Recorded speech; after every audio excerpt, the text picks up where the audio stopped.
Mais um Ao Vivo Lá em Casa começa e hoje com Heraldo Pablo. Seu Júlio, muito obrigado. Rapaziada, por favor, entrem, convidem os amigos, venham assistir, vamos movimentar aí o mundo da guitarra. Nessa frase eu já falo, sei lá quantos anos. Queridão, seguinte, conta pra gente como é que tá no meio do mainstream da porra toda, do meio dos anos 80, sou guitarrista de uma banda foda, assim, que todo mundo gostava pra caralho, que é o Traje a Rigor. Vou contar uma Bichos, a coisa mais louca. sintetiza pra gente Primeiro o que é isso. Assim, Porque, cara, todo mundo pensa, só pra terminar, todo mundo quer, não interessa se é ser o Malmsteen ou se ser um guitarrista de uma banda pop, todo mundo quer chegar em algum lugar, né? Ter o seu nome como reconhecimento. E você viveu isso pra caralho, porque o Traje foi uma puta máquina de fazer sucesso. Isso é verdade. Então conta pra gente um pouco disso. Primeiro, uma coisa inusitada ali em meados de 84 para 85, uma amiga minha olhou um dia pra mim e falou: eu acho que você tinha que tocar no Traje. Eu olhei pra cara dela e falei assim: por quê? Não, eu acho que tem tudo a ver. Como tem tudo a ver? Você tá louca? Ela, não, eu falei assim, já começa que o som que eu toco não tem nada a ver com eles também. Ah, não sei, mas eu sei que você tinha que tocar no Traje. No começo da década de 80. Aí depois tinha um outro amigo morando do outro lado da rua. Um dia eu tava passando assim, o Álvaro. Não, vem cá. Foi. Eu tava pensando que você tinha que tocar no Traje. Eu falei, você conhece a Tereza? Ele, quem é a Tereza? Eu falei assim, não é possível. Por que vocês estão com essa ideia? Ah, eu não sei, eu acho que você tinha que... não tem como você ir lá falar com o Roger pra você entrar na banda? Eu falei, como que eu vou fazer isso? Eu vou lá na cadeira, um amigo meu falou pra entrar na banda, você tá louco? Bom, isso é só o começo. Quando chega ali 90 para 91, eu tava indo tomar banho e escutava a rádio e tava ouvindo a Brasil 2000 e escuto assim: olha, guitarristas, fiquem espertos aí que vai rolar um negócio legal, não desliga, não muda do dial. Eu pensei que ia sortear uma guitarra. Vamos ganhar a guitarra nova. Vai ter uma guitarra lá, sorteio de guitarra. Olha, então agora voltou o programa lá, nem lembro que programa que era. O Traje está precisando de guitarrista. Então eu vou passar o telefone aqui, vocês ligam lá para fazer o teste. Aí eu, caraca, o Sérgio Serra saiu da banda? Eu nem sabia, né? Porque agora todo mundo saiu, entrou um outro batera, um baixista que tocava no Zappa Cover, na Scrutinize. Eu falei, o batera e o baixista do Zappa Cover, esse cara deve tocar pra caralho, né? Eu falei, meu, o que deve ter acontecido? Eu não sabia o que tinha acontecido. Aí eu peguei, anotei o telefone. Por acaso era o Mingau? Não. Eu nem sonhava que o Mingau existia nessa época, né? Isso foi... O Mingau entrou quando? Em 99. 99. Depois tem um porquê ele entrou. Tem a ver com vamos contar que tem. E o Márcio Alves tem a ver, o Mingau tem entrado por trás. Ah, é? Que legal. Bom, beleza. Aí eu anotei, fui tomar banho, beleza, né? Terminei tudo e tal. Aí eu peguei o papel, deixa eu dar uma ligada, né? Aí eu liguei, chamou de prima, né? Eu falei, peraí, eu tenho uma puta sorte. Ou isso aqui é pegadinha. Ou ninguém tá ligando pra esse número, eu não tenho o número errado. Né? Aí era a produtora, né, de shows. Aí atendeu o produtor de viagem, que era o Quecas. Aí eu falei, oi, tudo bom? Eu falei assim, sobre o que é? Eu falei assim, não, é do anúncio lá da Brasil 2000. Ah, tá. Aí o cara, beleza. Qual que é o teu nome? Eu falei, meio puto, assim. Eu falei assim, que guitarra que você tem? Que guitarra você tem? Eu falei, eu tenho uma Ibanez. Qual que é o modelo da Ibanez? Uma 540R, que era essa daqui, eu tinha acabado de comprar. E aí ele, e ampli? Que ampli que você tem? Eu falei, olha, eu tenho um Duovox, mas eu estou encomendando um outro ampli, né, para chegar. Ah, bom. E pedal? O que você tem de pedal? Eu falei, cacete, tem uma M5, né, então eu falei as coisas lá. Ah, tá bom. O que você gosta? O que você curte? Aí eu falei o que eu curtia, tal, não sei o quê. Aí beleza, tá bom então. É legal, eu vou passar pro Roger e depois qualquer coisa ele liga pra você. Tá bom. Aí ficou por isso. Uns 20 dias depois, eu tava em casa, aí eu tava fazendo isso aqui, minha mãe atendeu o telefone e era o Roger. Minha mãe, já falecida, né, mas na época quando ela atendeu, ela fez assim, Roger. Eu falei, o Roger? Eu nem tinha me ligado, ela, Roger, puta peguei o telefone, aí trocamos ideia, aí já começa, né? Conhece fulano, conhece ciclano, não sei o que, você gosta disso, gosta daquilo. E uma coisa que eu achei interessante, que quando eu falei que eu gostava do Jimmy Page, ele falou, sério? Você gosta do Led Zeppelin? Eu falei, ué, e qual que é o problema? Ele, não, é que eu sou fã pra caramba. Eu falei, mas então eu não entendi. Ele, não, porque todos os guitarristas que eu falo, ninguém gosta do Jimmy Page. Você é o primeiro. Porque na verdade tem um motivo para isso, depois a gente chega lá na conversa. Aí eu falei assim, pô, eu gosto do Jimmy Page. Eu falei assim, eu não sou um cara que não percebe que ele teve problemas, mas não é por isso que eu não gosto dele, né? Como é que eu não vou gostar do cara? Eu sou produtor, eu toco guitarra por causa do Jimmy Page, né? Mas naquela época eu ainda não estava como um produtor, eu era guitarrista, né? Ele é legal, beleza, ó, então... Olha, eu vou estar gravando, ele estava produzindo Corsos na época, no estúdio Hack, ali na Vila Madalena. Aí ele falou, beleza, então vamos se encontrar lá, tal, não sei o que, porque eu conheci o Marcelo Pompeu já de outros carnavais, que a mãe dele trabalhava na Mesbla, e meu pai também. Então a gente ia na colônia de férias da Mesbla, eu conheci ele lá. Da Mesbla? Da Mesbla, na Mesbla, lá no Guarujá. E bicho, se eu te falar como é que eu conheci o Marcelo, você não vai acreditar. O Marcelo tinha um cabelo chante, sabe, com aquela bundinha de Pato Donald, com gargantilha de ossinho. Esse era o Marcelo Pompeu. Eu já era roqueiro, assim. Aí depois ele foi pro metal, né? Mas enfim. Aí eu fui lá, ele não tava lá, o Marcelo, aí conversei com o Roger e tal. Ele falou, tem essas músicas aqui pra tirar. Você tira essas músicas? Você tira. Você tem os discos? Eu tenho, claro. Sim, sou fã. Eu já conheço há muito tempo e tal. E perto de casa tinha um sebo. Meu, eu saí de lá, fui direto no sebo. Cheguei e falei assim, o que vocês têm do traje aí? Tudo. Falei, você me dá tudo. Peguei todos os discos, não tinha um disco do traje. Fui pra casa, comecei a tirar. Aí tirei as músicas, aí deu uma semana, liguei pro Roger. E falei, tudo bem? Ele, oi, tudo bem? Eu não falei que eu ia te ligar? Não, você falou que quando eu tivesse tirado as músicas, era para te ligar. Ele, você já tirou? Eu falei, já. Não, mas foi muito rápido, não dá agora. Eu falei, eu não entendi. Ele, não, porque eu estou testando uns caras ainda. Nossa, você adiantou demais. Eu falei, você falou para tirar, eu tirei. Ele, não, deixa que eu te ligo. Eu falei, tá bom. Aí nessa ocasião, tinha um monte de amigo, eu peguei o telefone da produtora e liga lá, né? Até pro Márcio Alves. Falei, liga lá, para um monte de amigos, assim. Aí os caras, não estavam muito nessa vibe, tal, não sei o quê. Aí me chamaram para fazer, aí o Roger me ligou de novo, falou assim, dá para você vir em tal dia, tal, não sei o quê. Falei, beleza. Aí, eu já cheguei já no estilo do traje, nem sabia, né? Quando eu cheguei lá, eu estava com uma bolsinha e estava com um Zoom 9002 ali. Isso, sim. Aí ele perguntou, você trouxe o ampli? Eu falei assim, trouxe. Ele, cadê? Eu falei, tá aqui dentro. Ele, como assim? Eu tinha um amplizinho, eu tenho ainda um ampli da Fender pequenininho. Eu falei assim, eu dei um ampli Fender. Ele, você tem... cadê o ampli? Não, tá aqui, você vai curtir ele. Não, peraí. Cadê o ampli? Eu, tá bom, vou te mostrar. Na hora que eu abri, ele... Eu falei assim, não, bicho, é só microfonar, vai ficar mó bom. Aí ele perdeu a graça, ele, não, peraí, fala sério. Não, tô com um ampli valvulado dele. Bom, falei assim, meu puta cara louco, eu tô encontrando gente maluca. Aí eu fui lá, peguei o ampli e tal. Aí a gente fez um som, né? E eu achei que era assim, não ia dar nada, né? Tava tudo assim, sabe? Tá indo. Eu falei, conheci o cara, conheci o Flávio, conheci o Serginho e tal, que era o baixista, né?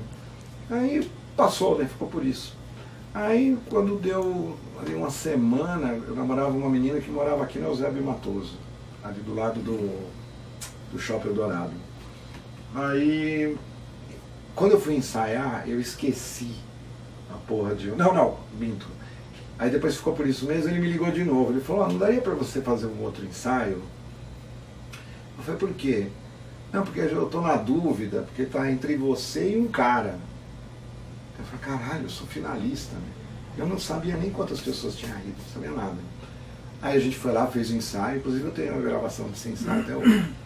Aí ficou por isso mesmo de novo, eu saí fora. Aí eu tinha levado um pedestal e um fone de ouvido do meu pai. E eu esqueci lá. E aí eu entrei numa noia, porque eu pensei assim, você quer ver que o cara vai achar que eu esqueci de propósito? Tipo, com pretexto para voltar lá, para falar. Aí eu falei, bom, eu tenho que fazer um plano para ele não entender que eu esqueci de propósito como esqueminha, né? Aí eu planejei com essa ex-namorada, falei, Simone, é o seguinte, você vai ter que pagar de namorada chata. Falei, por quê? Eu vou ligar pro Roger, que eu vou lá, eu preciso pegar essas coisas, os caras, meu pai tá enchendo o saco, meu amigo tá enchendo o saco lá do pedestal, então eu vou lá, mas você vai comigo, mas você vai ficar assim, ela precisa ir embora, ela precisa ir embora. Mas tá bom, beleza, beleza. Você falar, a gente vai na casa da sua tia, que estava esquematizado, era só passar, porque eu não queria que ele imaginasse nada, né? Mas tudo bem, a gente desceu, né, tal, rapidão, aí eu já peguei a Simone, Reinaldo, não demora. Eu falei, não precisa geral também. Aí ela saiu batida, foi pro carro, aí eu já tô me despedindo dele, na hora que eu tô saindo na porta ali, pô, você não pode ficar um pouco? Eu falei, por quê? Ah, não, eu queria ver se dava pra conversar. Ah, bom, mas você tem um compromisso aí? Ah, eu durmo tarde, né? Se você quiser vir depois, depois que horas? Ah, sei lá. Até que horas você vai ficar lá? Até meia-noite, era tipo 8h30 da noite. Ah, então vem depois da meia-noite, você vem aí então. Tudo bem, ele? Tudo bem, beleza. Então tá bom. Aí eu peguei, contei pra Simone. Aí a gente voltou pra casa dela e eu fiquei lá já, esperando até meia-noite. Babando, não passou nada. Aí eu fui na casa dele, depois da meia-noite, aí ele me notificou que eu tinha sido escolhido para entrar pro CRAD. Olha que do caralho. E aí quando ele falou que eu tinha entrado, aí eu com aquela cara de conteúdo, muito legal, muito obrigado, onde é que fica o banheiro? Ele, aqui na entrada, assim. Tá bom, beleza, eu já volto. Eu fui até o banheiro, entrei, fechei a porta, peguei uma toalha, enfiei na cara e fiquei gritando pra cacete, tirei a toalha. Falei assim, então, como é que funciona as coisas? E foi assim, bicho, foi um acidente de percurso desses dois meus amigos que fizeram uma profecia, né? Vai entender, né? E foi por um anúncio, cara. Aí depois que eu fui saber, meses, acho que quase um ano depois, que tinham ido lá, acho que uns 40 guitarristas. No mínimo, né? Foi gente pra caralho. Era uma banda, era a queridinha do país. Era uma banda, eu tinha muitas e muitas bandas da década de 80 que eram legais pra caralho, que a rapaziada gostava, e diversos sons e tudo mais. Mas o traje era engraçado, era uma coisa cômica, tinha coisa de inteligente, rock and roll, né? Rock and roll, exatamente. E eu não tinha dimensão disso, cara. Quase um punk meio porque é roots, né? Muito roots, né? De um monte de coisa, assim. E eu não tinha dimensão, cara. Quando a gente foi pra estrada, eu desacreditei. Eu falei, a sensação que eu tinha entrado tipo pro Rolling Stones, sabe? Brazuca, assim. Eu não tinha dimensão do quanto que o trabalho do traje era impregnado na cultura de todo mundo. Foi uma coisa muito louca. O primeiro lugar que a gente tocou foi no Faustão, estreia. Mas até ali foi uma coisa muito louca. Que nem a gente está conversando aqui, você fica olhando ali, você não está direto, você está indireto, né? Então você tem lá, eu já tinha tocado para algumas pessoas, né?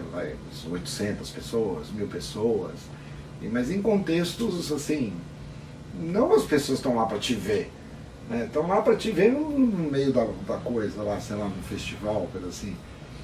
Mas quando a gente foi fazer o primeiro show para valer, que foi em Ourinhos, numa festa lá essas festas de, como é que fala? Peão, rodeio. De rodeio, essas coisas assim, de agropecuária, né? Cara, quando a gente subiu no palco, tinha quase 18 mil pessoas à nossa frente. Eu nunca tinha tocado pra tanta gente assim. E, a gente fez um show de quase 2 horas, né? Porque a gente ficou ensaiando 3 meses, 3 vezes por semana. E super, né, a gente botando tudo no dedo, aí o Roger pirou, né? Ele falou assim, eu quero tocar um monte de coisa que nunca deu certo. Fizemos um show de quase 2 horas.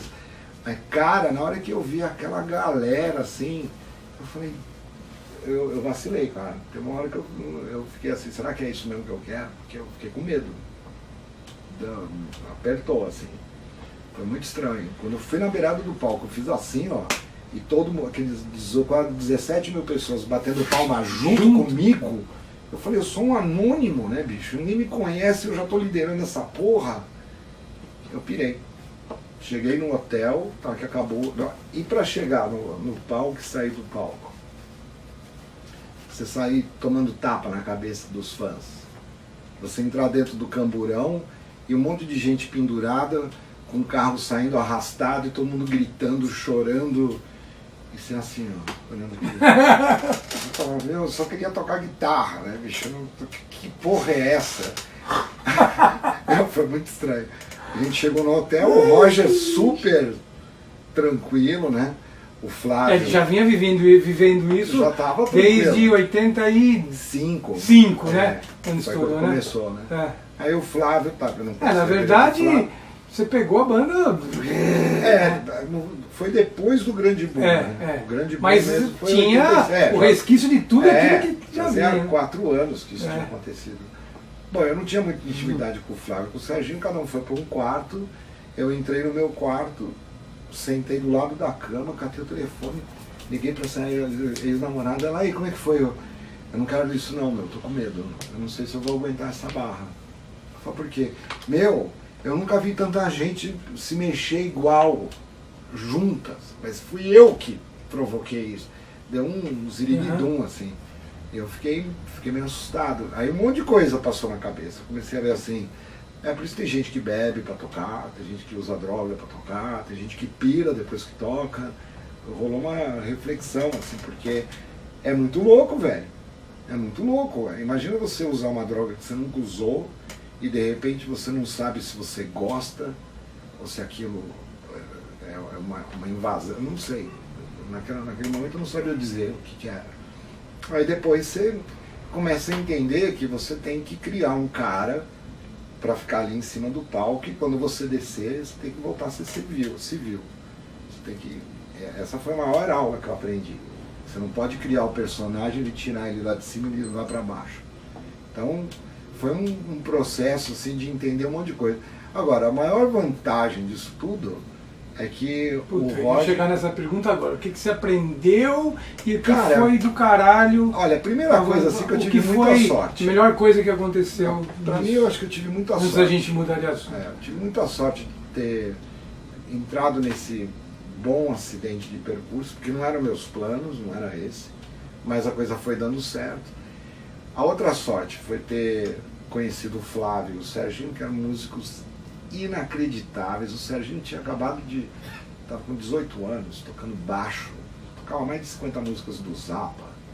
O Flávio é um batero que ele compôs, inclusive, junto comigo, esse tema do Syntax. E um músico inacreditável, bicho. O cara tem uma potência de tocar. Imagina ele tocar 5, 6 músicas, um puta de um cacete, não perde o andamento e não se cansa, sabe? E o Roger... Existência...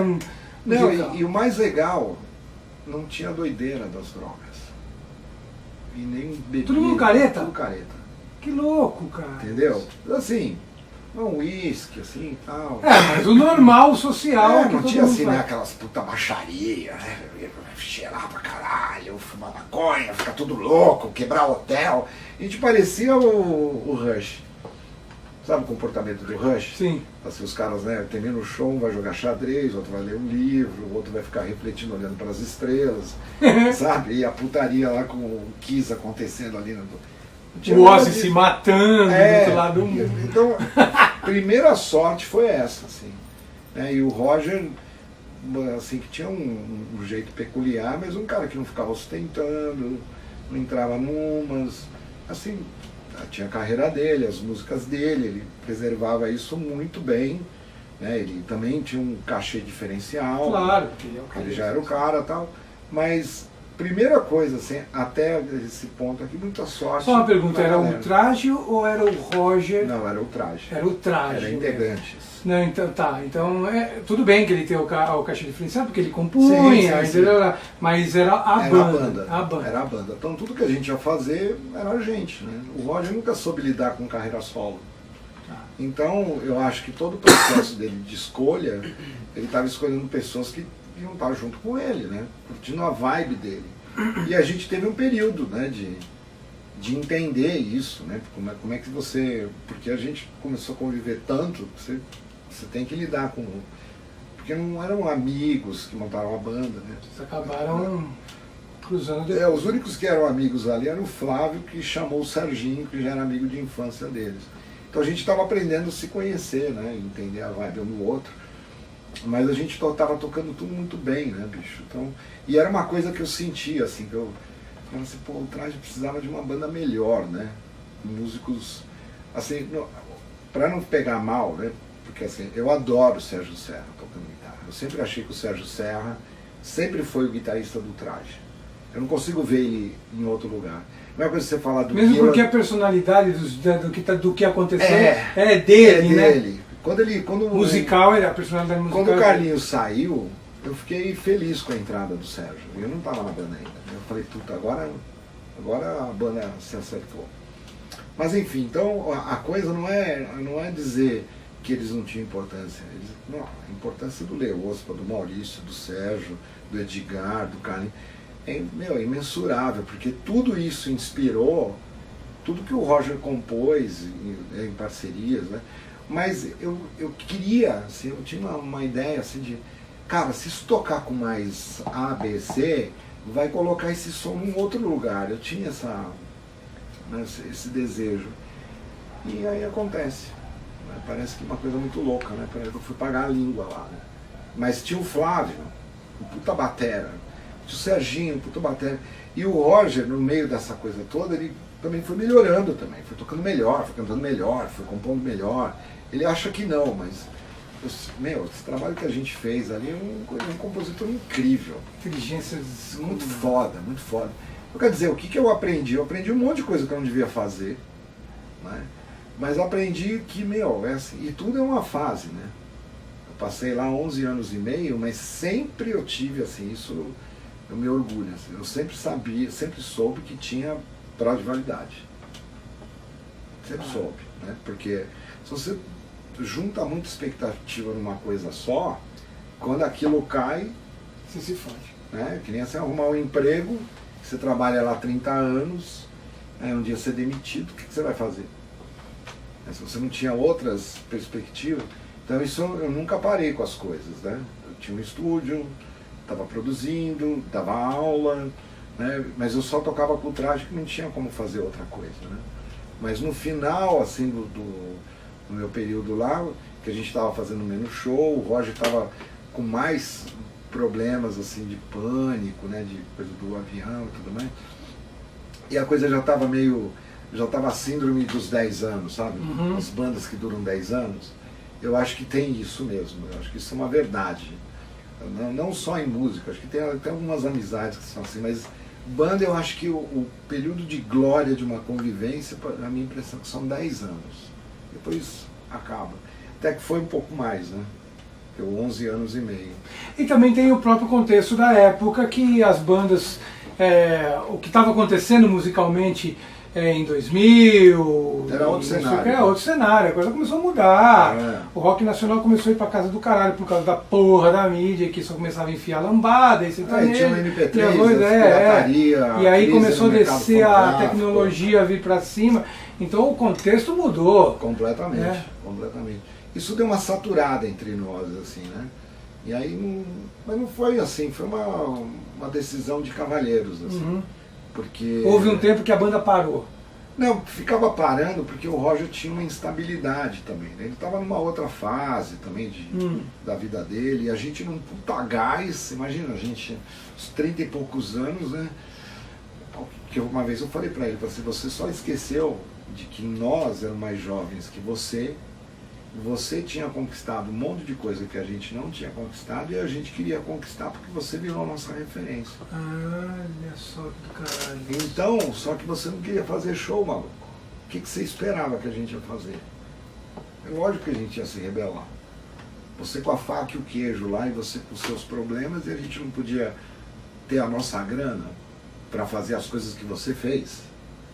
A gente quer isso para nós também.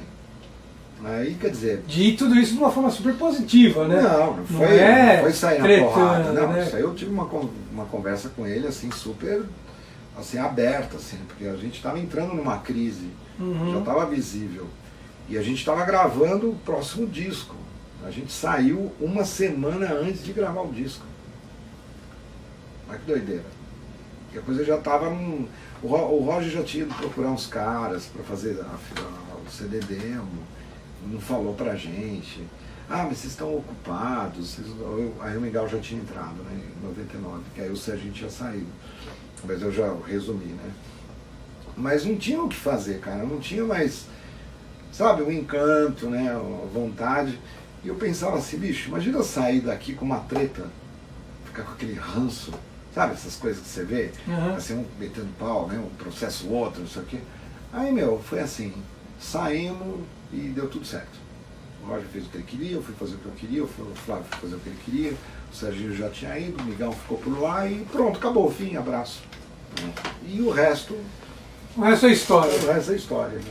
E aí, me diz uma coisa, bom, você entrou no traje com essa pergunta, Led Zeppelin, né? Porra, você gosta disso? E esse seu interesse pelo LED? Porque você tem uma banda que faz, né, que é um tributo, um tributo ao LED.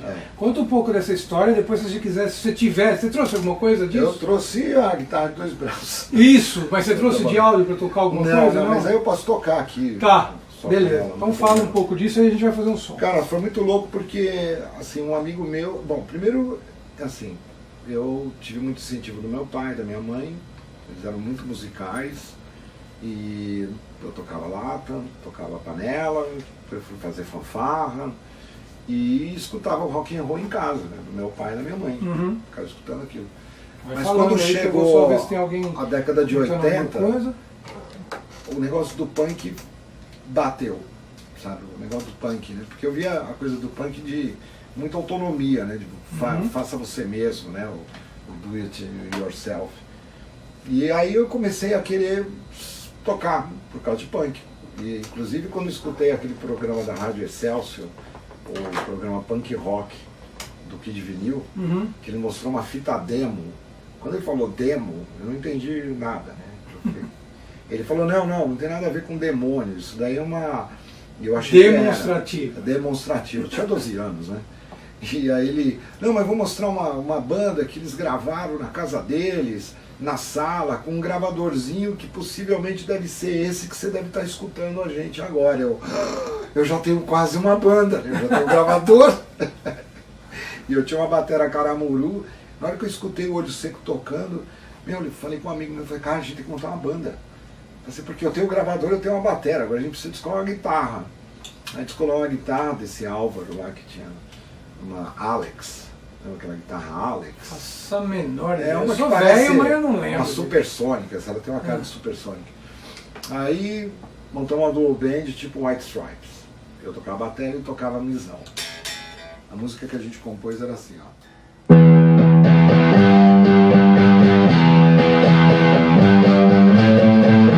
A composição, blues que a gente fez.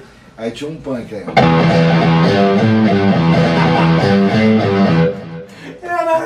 Que sensacional! É assim que a gente começa, né? Puta que demais! E ele trabalhava numa mecânica perto de casa. Quem não compôs uma música desse jeito?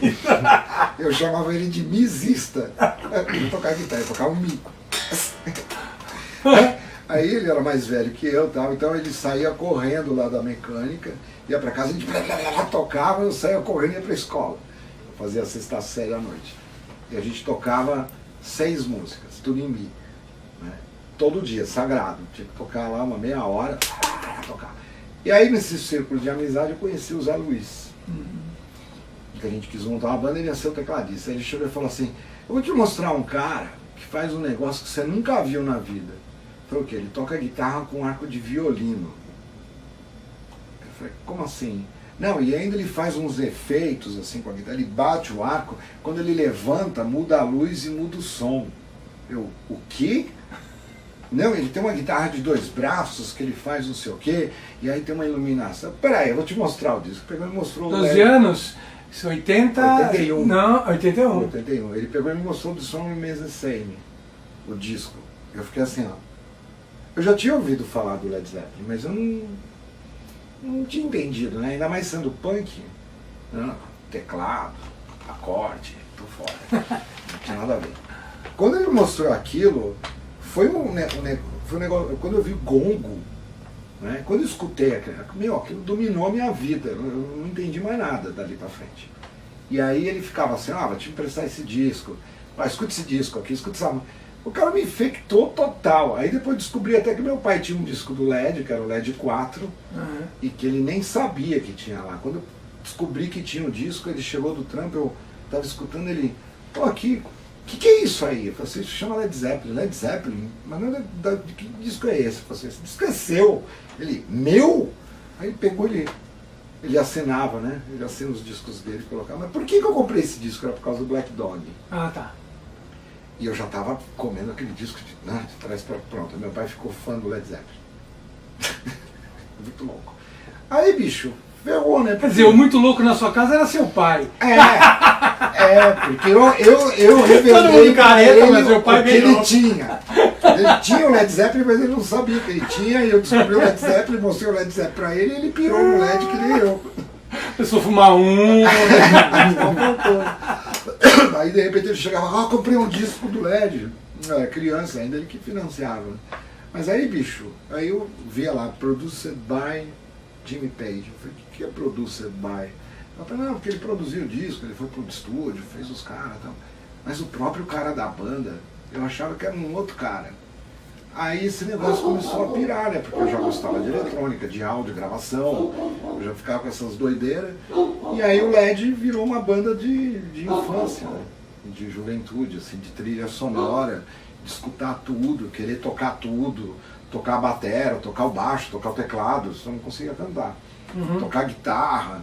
Então aquilo virou uma obsessão, assim, né? Só mudou quando apareceu o Steve Ray Vaughan, né? E fudeu. Aí fora a cabeça de todo mundo. Todo mundo que ouve ele pela primeira vez. Só que eu escutei em 83, né? Me deu vontade de ligar pro Jimmy Page e falar assim, cara, desculpa, mas eu vou ter que dar um tempo. Porque, sei lá, apareceu um cara aqui com uma extrato, bicho. E o cara tá fazendo um negócio muito louco, mas eu vou voltar, não? Eu vou dar uma checada ali com o cara. E ainda mais, e você ainda teve essa descoberta em 81. Imagina se fosse depois do Live Aid, que ele apareceu completamente maluco, não tocando nada, errando tudo. Porque, se não me engano, o show nem era do LED, o show era do Robert Plant, que chamou ele para fazer Starry to Heaven, não foi isso? Não, foi uma coisa ali que sugeriram mesmo de fazer a volta do LED. Foi uma coisa meio oportuna ali. Não, mas tinha o outro guitarrista, aquele cara que tocava com o Ibanez, que tocava pra caralho, né? Que gravou aquele som Ship of Food do Robert Plant. Isso foi de 85, né? E aí parece. É mais ou menos, também não lembro, mas eu sei que ele entrou pra fazer esse show e. Quando os deuses caminhavam sobre a terra lá, o Jimmy Page fala, foi uma merda. Ele admite. Foi uma bicha. Tinha um amigo, você chegou a conhecer o Valmor Chagas, o Valmor que morava aqui na. De nome, eu não tô. Que trabalhava com locação e tudo mais.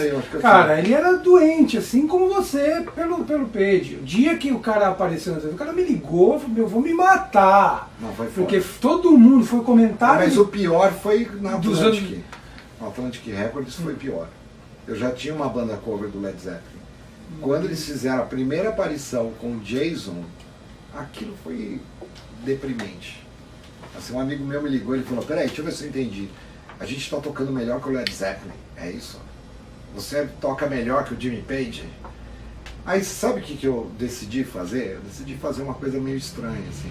Quando alguém falava, eu não gosto do Jimmy Page. Eu falei, então, se você tirar a heroína, a displicência e tudo mais, e você voltar uns anos, você vai ver o gênio que ele era. Ah, mas é uma merda. Eu falei assim, então eu vou ser bem pretensioso. Vai me ver tocar LED que você vai gostar. Que aí eu vou te mostrar como é que se faz careta. O que é LED? Entendeu? Porque o conceito do LED, assim... É genial. Vai falar assim, o cara errou, né, bicho? A heroína na cabeça do de álcool também. Muito álcool. Você já viu a foto dele tomando um Jack Daniels assim?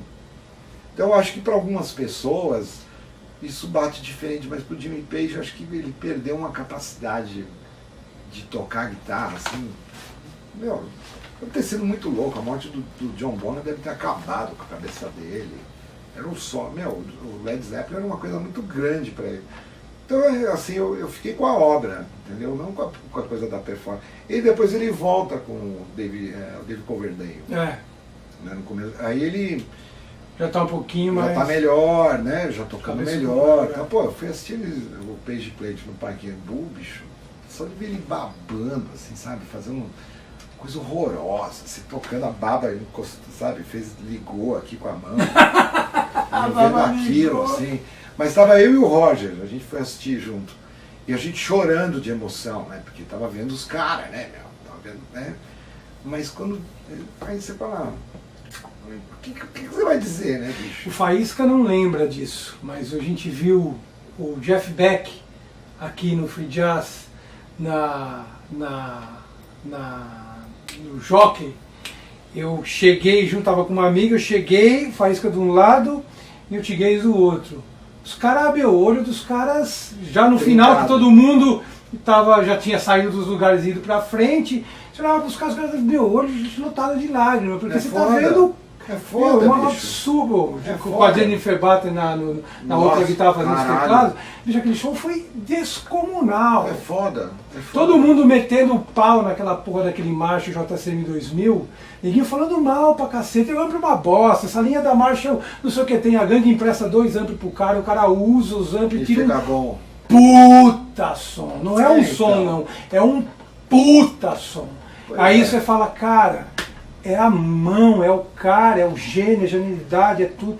Bicho, é de chorar, né? Imagina, você ter visto o Page. Foi foda. Então, quer dizer, todo mundo ficava se falando, né? É que nem eu vou te falar uma coisa muito simples que você vai entender perfeitamente, né? Fala, toca pra caralho. Pô, que nem uma composição dessa, né?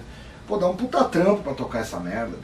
Você tem que estudar. Ainda mais nós estamos duros, né? Entendeu? Pô, 50 anos, né, de idade, a gente teve problema nas mãos, eu também tive. Então, porra, hoje eu tive que ficar estudando essa música que eu fiz em 93. E eu não fico tocando essa música toda hora. Até, pô, dá umas inseguranças ali. Aí você fala, pô, dá um puta trampo. Mas, velho, tem gente que toca bem e vai falar assim, eu acho esse cara aí, esse artista, uma bosta. Não é porque, porque são as músicas fáceis. Porque tem 3 acordes, melodia, letra, canção, né?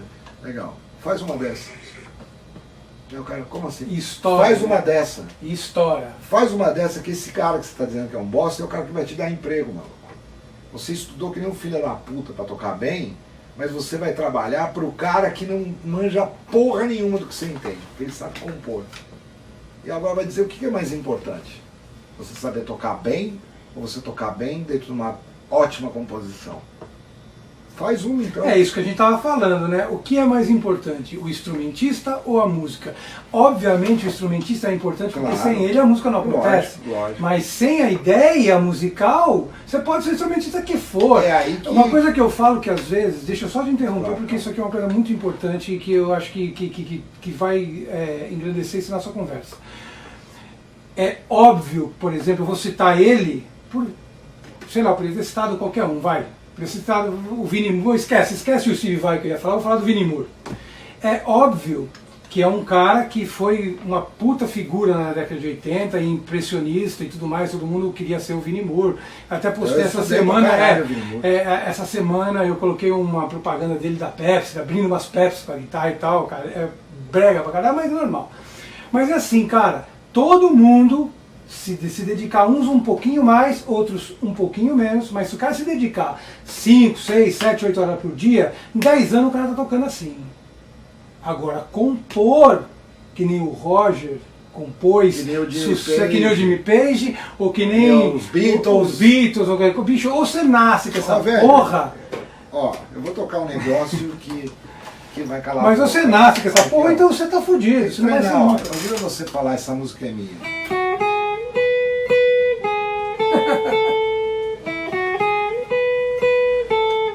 Meu, olha como é que dá pra tocar essa música.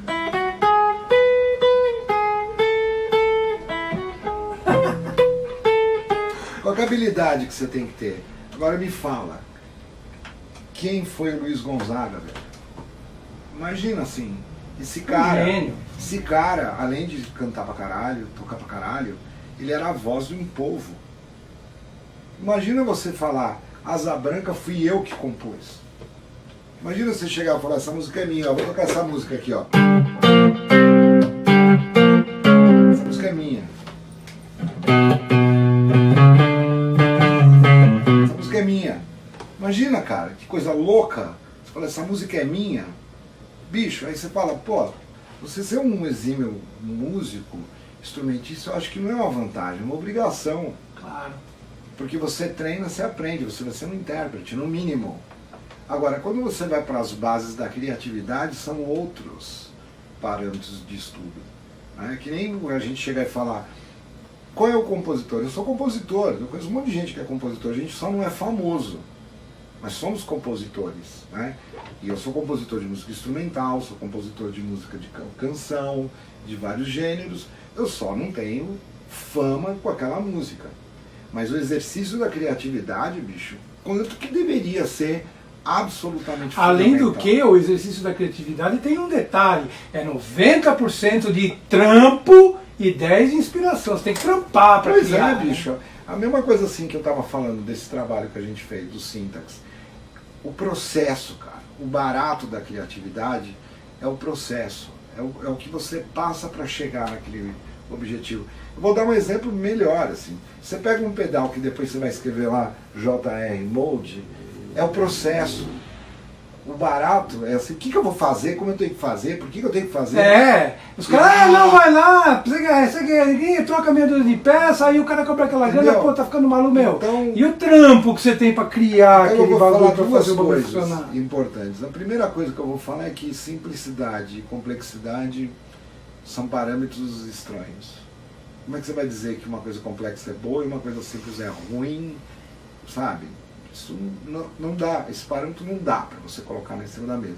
Você pode falar de complexidades mecânicas, beleza. Agora, tem uma outra frase do Ed Mota que essa é foda. Ele fala assim, quanto mais você se aproxima da música, mais você se afasta das pessoas. Um momento de silêncio. Porque o que acontece? Vai chegar uma hora que você se aprofunda tanto que as pessoas que são para quem você deveria estar tocando, não vão entender o que você está fazendo. Porque quanto que elas vão ter que se aprofundar naquela intelectualidade das profundezas da música? É muito louco isso, porque a cultura tem que acompanhar todo mundo. Claro. Você está compondo uma coisa com 7/8, vai polifônico, polirrítmico, atonal e o caramba. Agora, se não tiver um público que está sendo aculturado para entender o que você está fazendo, o que você é?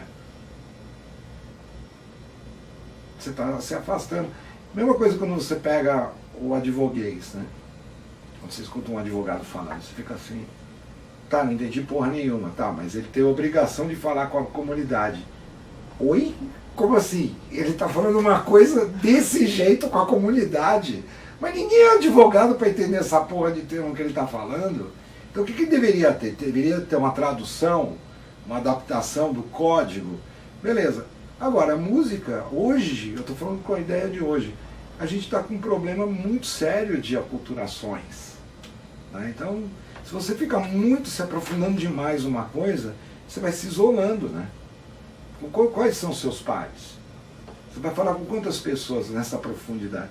Eu falo porque eu, muito tempo dentro da universidade, chega uma hora, cara, que o papo não sai da universidade. Entendeu? Porque é legal, você vai lá, né? Mas você acha que a universidade para todo mundo vai estar lá? Infelizmente não vai, porque tem um monte de problema meritocrático que não deixa as pessoas chegarem onde elas estão. Não é verdade? Que nem o que aconteceu comigo com o traje. Beleza, todo mundo poderia ter ido lá fazer esse teste. Mas você acha que isso vai acontecer toda hora? É pintar uma oportunidade para fazer? Tá, mas isso eu desviei do assunto. Mas o que eu quero dizer é assim, não, então, você vai aumentando a complexidade do que você faz, todo mundo está aumentando a complexidade da percepção para acompanhar você. Olha que pergunta boa, né? Então às vezes eu vejo assim, as coisas de tocar, né? Eu vejo tanta gente tocando umas coisas e falo, mas cara, isso está complicado demais, bicho. Mas não é que está complicado para mim, eu entendo o que ele está fazendo. Mas qual é o objetivo de você tocar? E você chega a fazer isso aqui, bicho. O Roger fez um riff meio parecido como se fosse... Sabe? E você vai pensando em todos os outros... E eram músicos que tocavam muito mais do que eles estavam compondo. Se você pensar o que o Gilmour tocava e toca, ele sempre tocou mais do que ele fez. O Jimmy Page tocava mais do que ele fez. O Satriani tocava mais do que ele fez. O Steve Vai não, o Steve Vai é uma coisa. Né? Aí ele falou assim, Zappa, eu vou pegar você e vou enfiar na guitarra. Era simplesmente tudo. O primeiro disco que eu ouvi do Steve Vai foi o Flexible. Nossa. Bicho, eu falei, ué, mas é o Zappa na guitarra? Né? É o Zappa. É o Zappa, é tudo que o Zappa, a melodia, tudo. O TCC dele. Exatamente, tudo que o Zappa cantaria de melodia e componente está ali. E até eu estou falando isso porque eu terminei agora a disciplina de... Eu estava lecionando prática de grupo de banda número 1 lá na pós-graduação em rock, na Santa Marcelina. Isso é muito louco, velho. A gente chegar lá e falar, olha, vamos ter aula de rock. Muito legal. Eu cheguei pro baixista, eu falei, cara, tá muito baixo, aumenta ele. Você tá brincando? Eu falei, o que foi ele? Cara, ninguém pede para aumentar o baixo. Você tá pedindo para aumentar o baixo? Eu falei assim, dá licença, gente. Eu falei assim, olha, dá para você tocar mais alto? Eu cheguei pro coordenador, ele deve. Beleza, dá licença. Aumentei tudo. Fica todo mundo de pé e vamos tocar batendo cabeça agora. Os caras... Falei, vocês não estão tocando para terceira idade, não estão tocando bossa nova. Vocês estão tocando rock. E na universidade. Toca essa porra. E os caras... Foi muito louco. Você fala, finalmente o rock chegou na academia, né? E eu falando exatamente isso para eles. O rock é uma atitude, é contra a cultura e é para as pessoas. Tem que conversar com as pessoas. Você não pode tocar um negócio muito, muito alto, porque não conversa mais com as pessoas. O alto que você fala é o nível intelectual. Vai comprar. Como é que é o nome do cara lá do Racionais? O Mano Brown? O Mano Brown. Eu acho que foi ele que ele falou. Ele fez uma crítica sobre o rock há uns 10 anos atrás. Ele falou, eu acho que o rock parou de conversar com as pessoas. Então... parou de conversar, as pessoas pararam de escutar. Vamos mostrar as coisas aqui, senão a gente vai ficar conversando 30 horas. O assunto está muito bom. O Patrick tá vai aqui. Passar aqui na frente, filho do nosso querido Heraldo Palma. Vamos lá. Pô, que legal, Heraldo. Puta conversa legal, hein, bicho? Pô, que bom. Parabéns. Porra, altas reflexões, isso é muito bom, bicho, muito bom. Isso é bom pra rapaziada, né, isso se ligar. Isso foi uma outra coisa surpreendente, assim. Ao longo do tempo eu fui percebendo que a minha, se eu não fosse músico, eu acho que eu ia ser psicólogo. Deixa eu ver isso. Psicólogo, olha aqui, rapaziada, que coisa linda. E é uma Ibanez, né? Essa é uma Ibanez. Nossa, uma Ibanez da década de 70, que o logotipo era diferente. Olha lá. Puta que legal, 12 cordas em cima. 6 Que embaixo. loucura é essa da Ibanez, né, de fazer braço parafusado para instrumentos com cara de Gibson, né? E eles estavam inventando, né? Eles estavam copiando, né, para conseguir um espaço no mercado, né? É bonita, né? É louquíssima, né? Muito instrumento doido. Bom, é que assim, eu até comentei com você que cada instrumento que eu comprei tem uma história, né? Se eu começar a contar tudo, a gente não vai parar nunca mais, bicho. Mas eu falava assim, quando eu era novo, eu falava, eu vou ter uma double neck. Mas como é que você vai fazer isso? Eu falei assim, não, eu já tenho ela. Eu falei assim, mas como assim? Eu não sei onde ela tá, e eu não sei onde é que tá a grana, mas ela já é minha. Na hora que eu juntar as coisas, eu vou descolar a grana, depois eu só tenho que descobrir onde ela tá. Se eu descobrir onde ela tá, eu só tenho que descobrir onde é que tá a grana. Eu comprei essa guitarra em 92.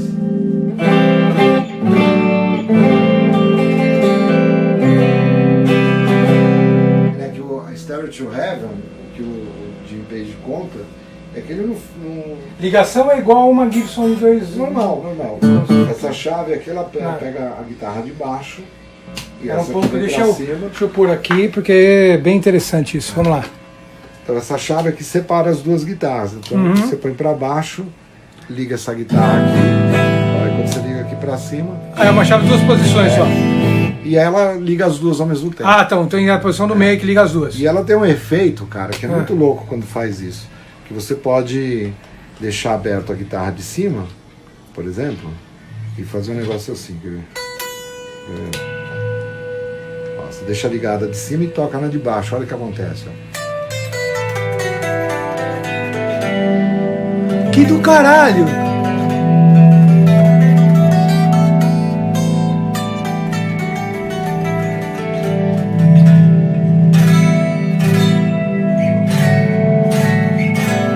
Peraí, para. Segura a guitarra. Deixa eu entender. A de baixo tá sem som. Você está tocando na de baixo e a de cima que tá ressoando. Meu, eu não sabia disso. Porque tá pegando os harmônicos como se fosse uma sitar. A sitar trabalha desse jeito. Que coisa louca. Se eu inverter, ó, é a mesma coisa. Quer ver, ó.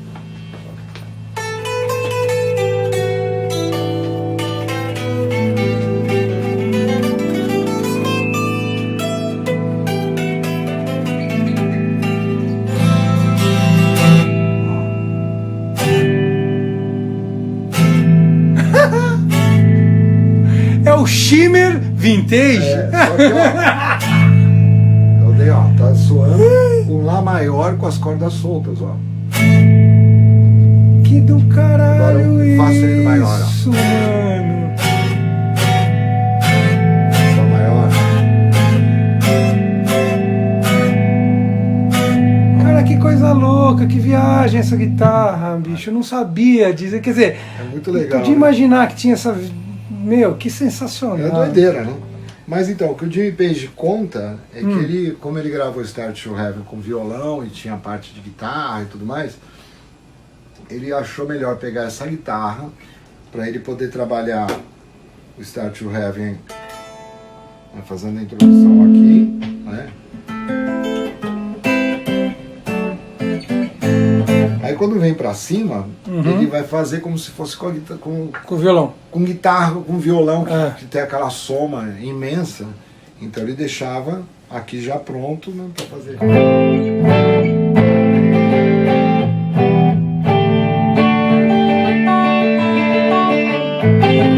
Aí depois, quando chega lá na frente, ele joga para baixo e vem. E depois ele volta para cá, né? Saturado. Ele faz assim, essa alternação, porque não tinha aquele suporte de violão, os violões não eram eletroacústicos, então a justificativa dele era assim: se eu tiver uma guitarra que eu possa trocar imediatamente, vai resolver. Tanto que ele não tinha uma coleção de guitarras de 2 pedais, só tinha essa, só tinha uma. Puta, que do caramba. Por causa da limitação tecnológica, né? E essa daqui, velho, meu, que eu tocava Start to Heaven, quando chegava a parte do Makes Me Wonder, eu ligava um chorus para fazer de conta. Sim, que era 12 cordas. Quando eu comprei essa guitarra, eu fiquei tocando com as lágrimas. Ai, tá igual, puta merda, tá muito legal. E tocar o The Song Remains the Same, tocar o... Você altera a afinação para fazer... Não, The Song Remains the Same não, é normal. Ah, é verdade. É normal. O que precisa alterar a afinação é pro Rain Song. Rain Song, puta que pariu. Que é uma doideira também. Olha recentemente a gente tocou o House of the Holy lá no Café Piu Piu. Cara, e nossa, assim, que buraco. E aí a gente tem um sample pad, que são 4 pads que a gente usa com samples. Então tem o som dos tímpanos e dos gongos. Aí o Patrick se deu super bem, né, para fazer. Então você imagina você escutar todas aquelas viradas de tímpano e gongo da versão do The Song Remains the Same. Cara, é tocar e ficar segurando a lágrima, né, bicho? Porque é muito louco. Faz um som um pouco com essas 12 cordas e algumas coisas. Dá pra fazer na música? Vou fazer o Makes Me Wonder. Tá.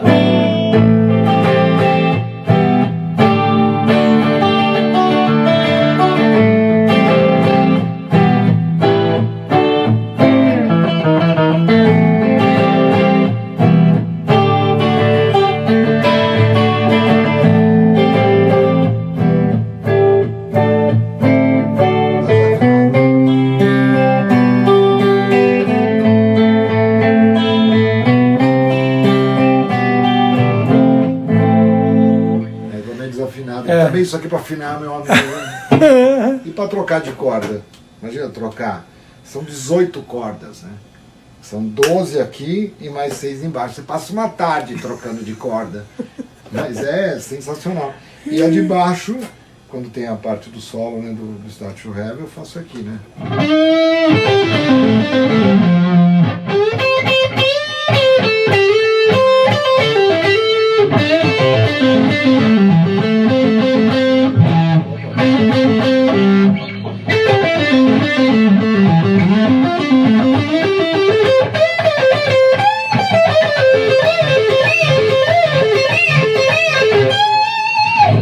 Tem uma parte, que é aquela parte final, que vai... não dá tempo de você fazer isso aqui, ó. E depois vem pra cá. Então você tem que fazer uns finais meio idiotas, assim, tipo... Aí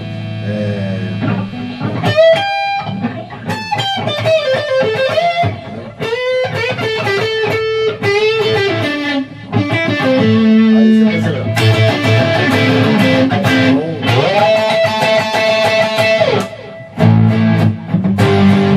Você tem que improvisar na hora, porque primeira vez ele mesmo ao vivo, você vê que dá um... É meio estranho. Quando eu comprei essa guitarra, o primeiro lugar que eu fui testar foi no show do Traje. Deixa eu só... Aí eu tava tocando aqui, na hora que eu fui passar pra baixo, eu fiz assim, ó. Eu não me liguei que eu tinha que fazer uma parábola aqui. Mas eu bati, mas doeu pra cacete. Ai, cacete! Aí depois eu aprendi que tem que fazer esses exercícios, tem que treinar em casa. Tem que treinar, né? Não tem jeito. Aí depois eu aprendi. Mas não é simples. Então, além de que ela pesa só pra para mostrar as configurações de novo, vamos lá. Bom, então simples aqui, né? Essa parte aqui dos controles dessa guitarra. É um volume geral com tone e a seleção de captadores dela. Tá. Aí aqui você tem o chaveamento que separa as duas guitarras, ou une. Ou une, né? Que você fica com as duas ligadas. Ó. Olha só. Aqui você manda para a guitarra de cima e o sistema é o mesmo, só que aqui os controles é dela de cima e aqui a seleção de captadores. Perfeito. Que é igual para a de cima... não, desculpa, padrão, a pergunta ponte. Não é essa. Os dois knobs de cima são controle. Não. Volume. O knob de baixo. Peraí, desculpa, bicho. É que eu estou aqui longe. Tone. Esse é volume e tone dessa guitarra, é volume e tone dessa guitarra. Perfeito, isso. Tá bom. Exatamente. Tá. Aqui, vamos lá, só para. Ela tem uma outra coisa peculiar aqui. Então vamos lá. Mostra. Que é essa ponte, você pode escolher qual é a distância que você quer da abertura das duas cordas. Você pode ver que ela tem um espaçamento maior. Ó. Normalmente, ó, se você ver aqui, tem um dentinho aqui a mais, que você pode deixar ela mais unida ou mais separada. Mais separada. Então tá, aqui dá para você fazer solo melhor. Vou mostrar aqui para rapaziada. Tá. Nas 6, nos 6 saddles tem essa possibilidade da segunda opção de espaçamento. E você pode tocar fazendo mais solos. Porque dá pra dar bem, se você juntar mais, fica mais fácil para você fazer. Se eu deixar mais espaçado, você não consegue fazer essa Perfeito. E aqui também, né? Se você não tem espaçamento mais...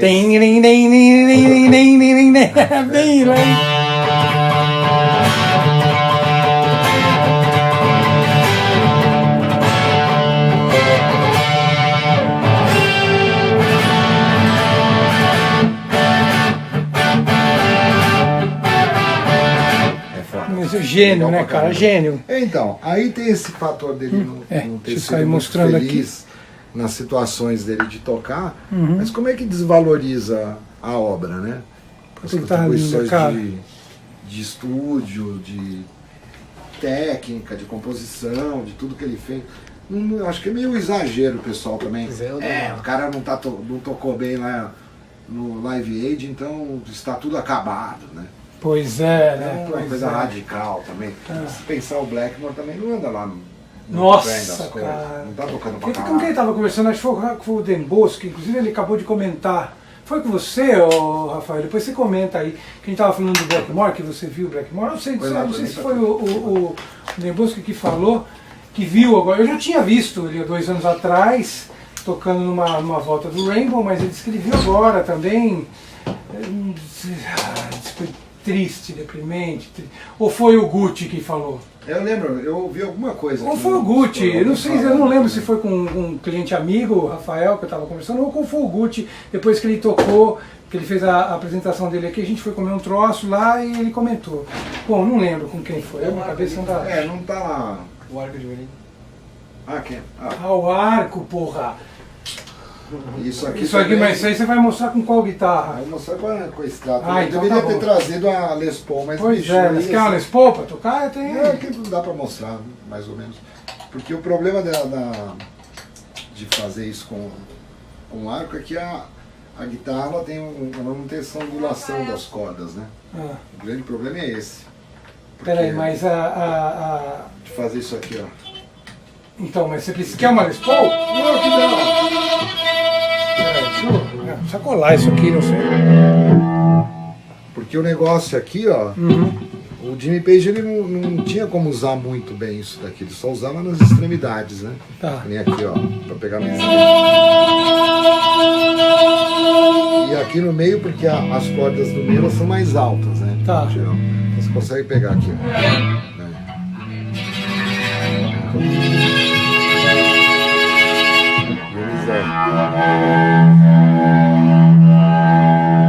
Como ele usava isso? Você tem alguma coisa pronta aí? Quando ele faz acho que a parte mais famosa é no Dazed and Confused, que ele faz aqui, ó.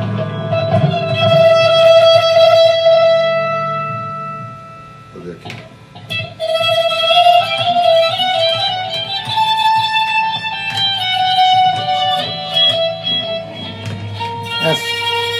É que aqui tem o potenciômetro, aqui, né? Ele atrapalha. Aí tem a parte que ele faz com delay que é muito louco.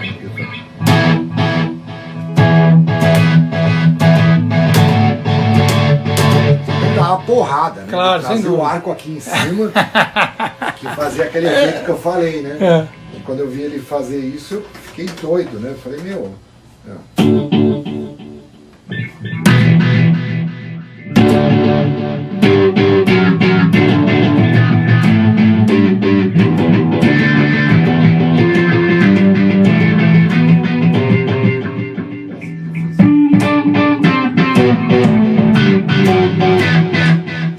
A divisão é essa.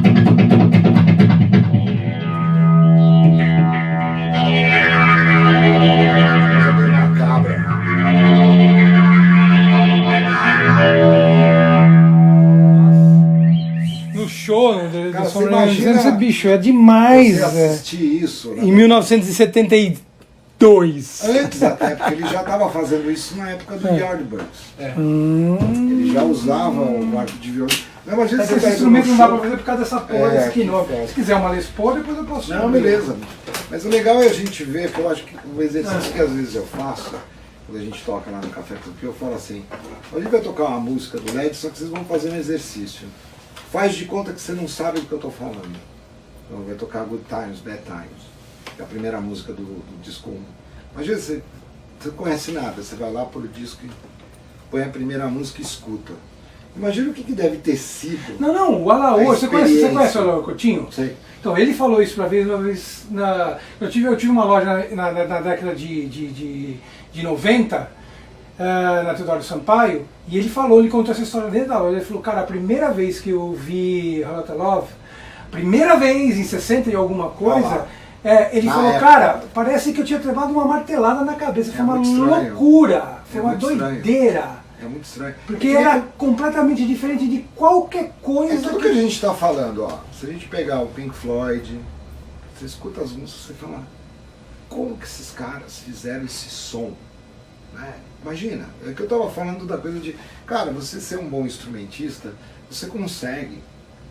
Agora, você ser um ótimo compositor, você tem que treinar pra cacete.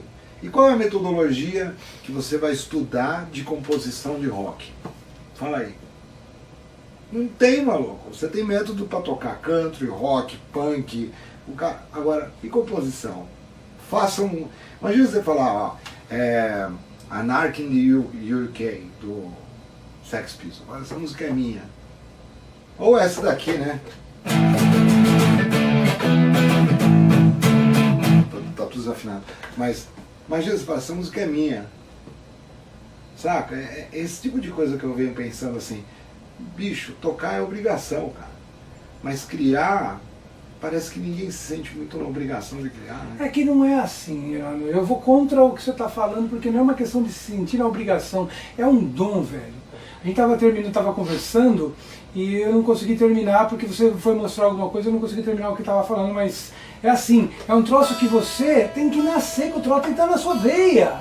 Não adianta. É uma necessidade, né? Então, mas mesmo assim, tem um monte de músico que tem necessidade e que não consegue compor. Isso é um troço que você nasce com isso, bicho. Não tem outra... O Roger mesmo conta, assim, que ele sei lá, ele não tinha pode estudar milhões de anos, não aprende a compor bem. Se você compõe ou você não compõe. Eu acho que tem umas saídas, entendeu? A própria metodologia, vamos falar de metodologia. Você se reinventar depois é muito mais fácil do que você fazer a primeira obra. Mas você vê, por exemplo, o Rush. Né? Você tem algumas bandas, eu vou fazer uma comparação rápida, senão vai ficar muito longo. Você pega, por exemplo, o Traje e o RPM, são duas bandas que tiveram uma maldição, se você parar para pensar. O primeiro disco ser o melhor. Foda, né? É foda, assim. E o Roger, ele fala assim, eu fui fazendo essas músicas, eu não fiz essas músicas para este disco. Isso é uma compilação da minha vida. Eu estava compondo, mas eu não estava compondo. Você não estava compondo por quê? Não, porque era legal, era divertido. Eu estava falando uma coisa de um amigo, ou da minha vida, e de repente pintou um contrato, a gente tinha tudo isso, e compilou e pá, entrou naquele disco. O disco inteiro praticamente estourou. O disco, então, praticamente não. O disco inteiro estourou. Não, eu digo assim, que são as mais. Primeiro disco do aí você pega o RPM inteiro. O RPM lança o primeiro disco, faz aquilo tudo e lança um ao vivo e acabou, né? É muito estranho isso daí. Agora, você vê outras carreiras que são progressivas, né? Acerta um pouquinho, aí acerta outro pouquinho, e vai acertando de pouquinho em pouquinho. Aí lá na frente vai ter o quarto disco que é foda. Né? Porque eu acho que tem umas maldições, né? Que podem ter o progressivo que vai indo, né? Mas, pô, quando você acerta na primeira, né? O Roger ficava puto e com razão. Quando que você vai fazer vamos de sua praia de novo? Ele, nunca mais, bicho. Como é que você quer que eu repita uma coisa dessa? Né? Aí tem sorte, tem circunstância, sei lá.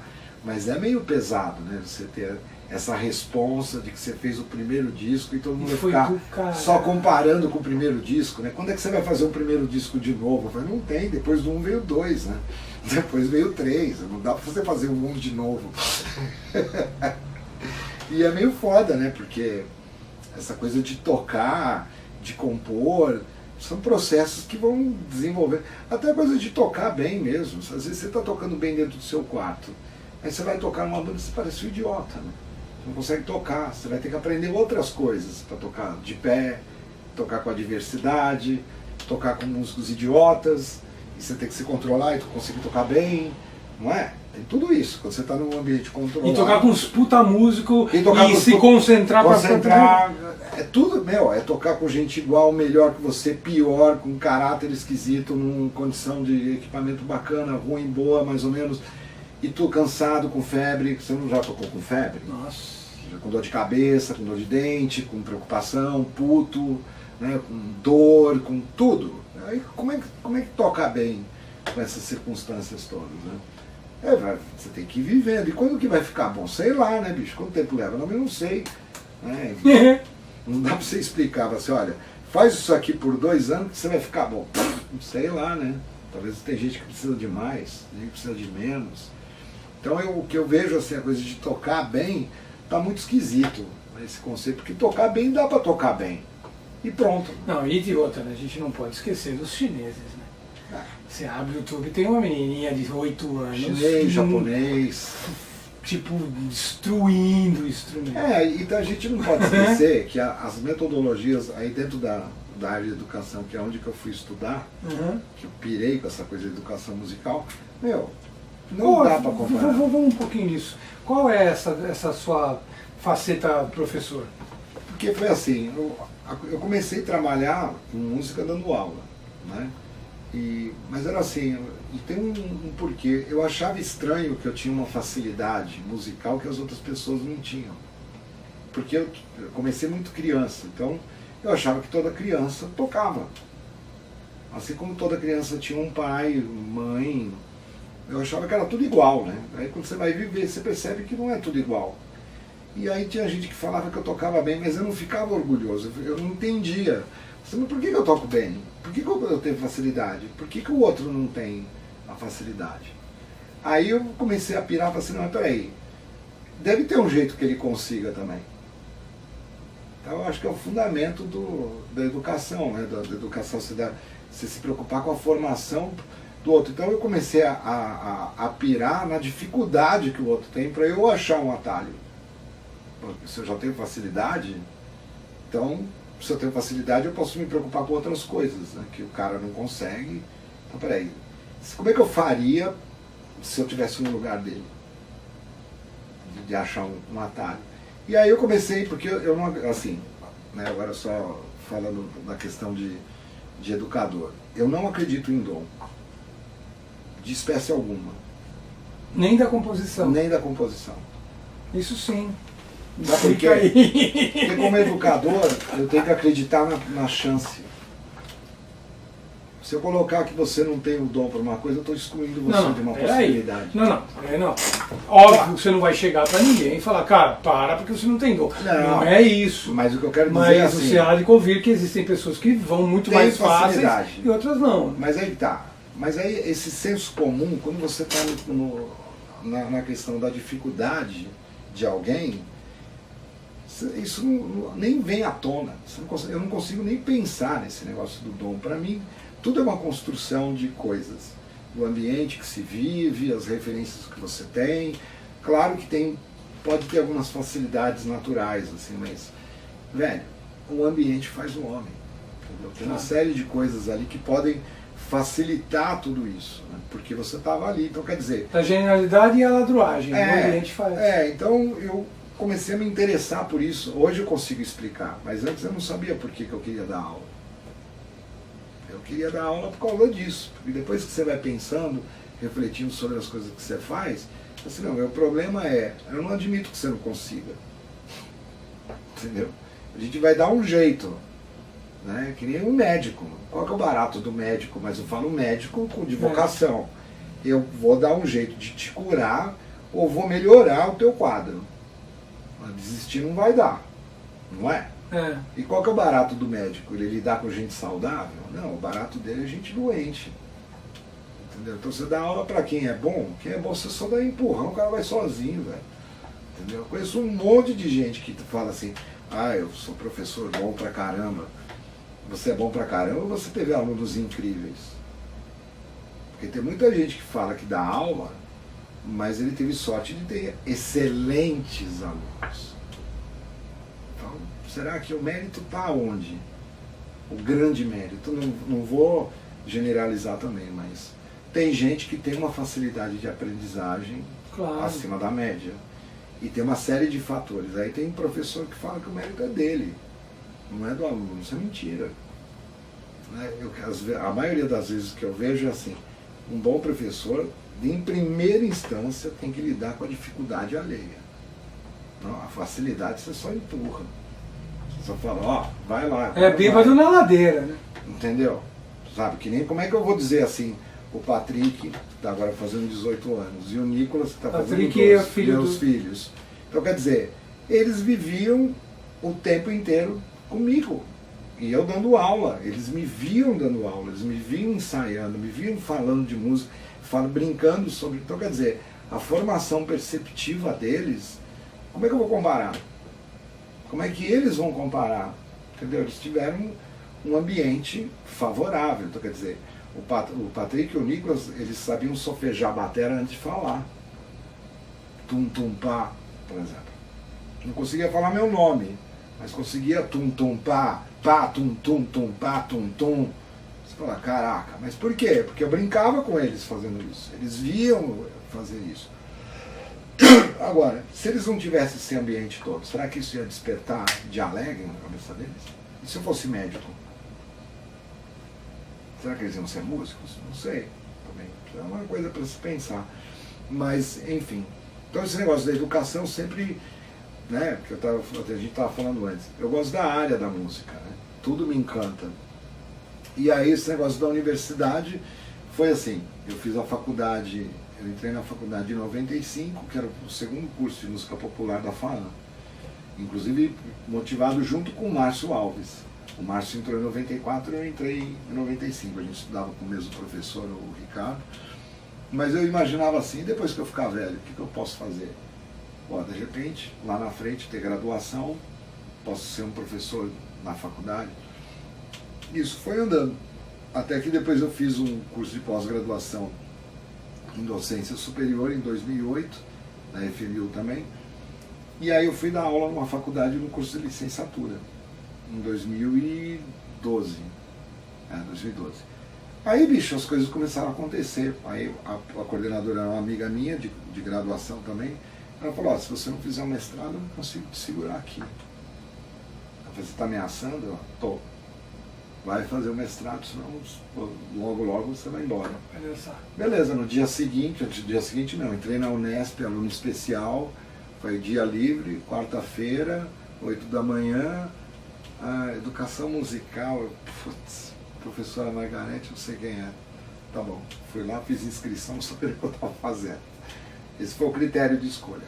Quando eu cheguei para fazer a primeira aula com essa mulher, eu quase ajoelhei. Oh, mestre, porque ela falou a frase da minha vida. Ela falou, o que me encanta é entender como é que as pessoas aprendem. Entender os processos de aprendizagem de alguém. Eu falei, é isso que eu faço minha vida inteira. Então, se você fala assim, tá, eu quero saber, mas como é que você pensa? Como é que você imagina? Como é que você entende a harmonia? Tudo bem, o assunto harmonia é a matéria, mas o que me encanta é como é que você entende isso?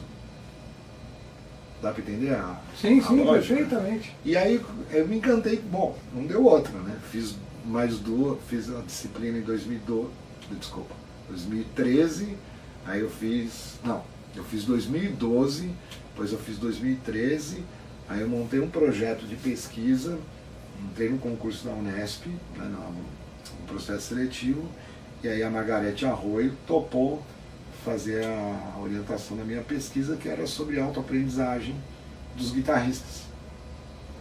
Como é que os guitarristas aprendem?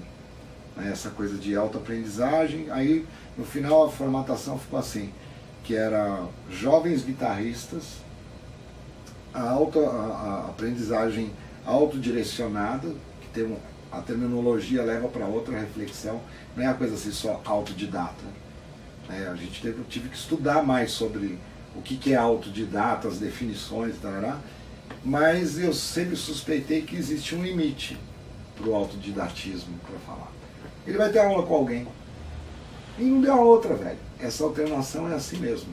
Você fica um tempo sozinho, outra com orientação, depois você fica um tempo sozinho, depois com orientação. E precisava achar qual era o termo disso daí. Então o termo desse perfil de pessoas chama-se aprendizagem autodirecionada, com alternação, que era a busca da orientação musical, né, o título. Geraldo, esse papo tá muito foda, eu tenho um monte de coisa para perguntar para você, mas, bicho, a gente vai ficar 15 horas aqui, cara, é muito legal conversar com esse bicho. Vamos fazer um som, vai, pelo menos uma música, aí a gente vai conversar sobre croma, mais alguma coisa. Eu vou tocar uma música do Ultraje. Isso! Porque a gente falou pra caramba do Ultraje. E aí a gente fecha, cara. Queria poder ficar 300 horas com você. Eu vou tocar até uma que o Patrick adora, assim, que ele é o fã do Ultraje mais novo que eu conheço. E ele sempre fala assim, porra, você saiu do Ultraje logo depois que eu nasci. Não deu pra curtir nada, não deu pra curtir nada. Qual que você vai? Eu vou tocar uma que a gente gravou, lançou em 93, do disco rock, Ah, Se Eu Fosse Homem. Eu acho até que essa letra é oportuna, porque com tanta macheza que a gente está vendo aí dos babaca, fazer um monte de coisa, não, umas atrocidades. Nossa, que muito louco. O cara trouxe 439.782 coisas, incluindo músicas, instrumentos, pedais que fez, e o caralho, e a gente só conversou. Pô, por isso que é legal. É como eu tenho um amigo que fala assim, bicho, depois que ele vai embora, ele fala, pô, a gente nem tirou uma foto, né?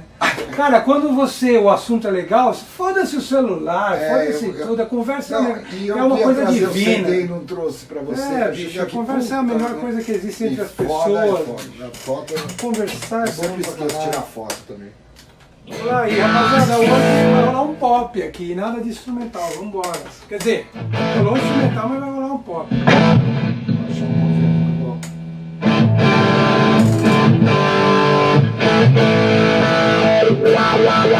Aí eu vou mostrar aí esse... Bora!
Que gênio, né? Filha da puta, que gênio. A letra.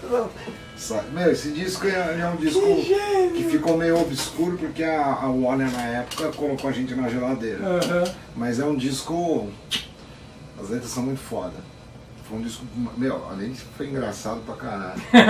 Cara, fala um pouco dos seus trabalhos agora, conta um pouco pra gente. Desculpa, meu horário, senão a gente vai ficar 10 horas aqui conversando. Já deve estar aqui, já bateu 1h30, não bateu? Já. Ó, rapidamente, né? Uma coisa que eu acho que. Isso! Deixa eu mostrar a setup aqui rapidamente. Vamos lá.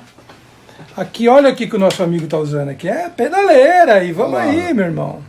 cara O traidor do negócio é o movimento. som. O cara o traidor do movimento. É, Bom, mas traidor do basicamente movimento porra aqui, nenhuma, o bicho, que eu eu- uso aqui, ó, o que eu tava te falando. Aqui eu uso o Blues Driver, Uhum. que tá aqui, ó. Blues Driver. Que eu uso aqui, ó, tá vendo? Um Blues Driver da Boss. É. Aí um É equalizador. óbvio, né? do- Nossa, que comentário mais... O equalizador, né? Uhum. Um equalizador gráfico normal. Um delay, também nada muito incrível. Aqui, ó, 313 milissegundos. Eu não deixo muita coisa. Uhum.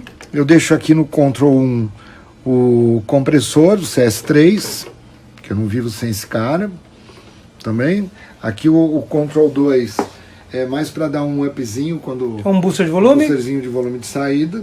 Uhum. O controller aqui entra um chorus, né? Porque as bandas de cover, né, que eu venho fazendo eu uso bastante. Aqui tem o AMI também. Quando tá aqui no 2 eu tenho um delay um pouco maior. Mas aqui Você usa um drop, né? Aqui. Não precisa... Isso, também uso drop. Essa aqui é pra fazer.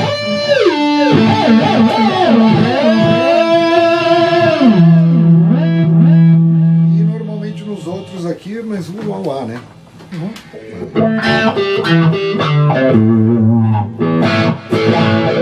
Quer dizer, essa pedaleira me atende dentro das necessidades. drop é pra quando Eu você quando vai- fazer alguma coisa com meio tom abaixo, Perfeito. facilitar nisso. Agora, eu uso mais essa guitarra porque ela me permite uma quantidade de Opa, timbres desculpa, cara. bem Ah, maior. Achei que eu tinha batido Né, nisso. das combinações aqui que eu tenho, né, do chaveamento, né, Tá. com esses captadores É uma da Eagle. Seymour Duncan, uma Eagle Master Series. Acho que é igual a que o Léo Mancini veio. Essa é uma top de linha da Eagle, É, não é? é. Ah, tá. Então é igual. E aqui eu tenho aquele blend, Uhum. né, que liga esses dois captadores Pra ter um somzinho de tele. para ter o solzinho de tele. Essa que você tá aí é uma 7 cordas, é É isso? uma 7 cordas Aham. que o Josino da Cast Tá. que fez pra gente.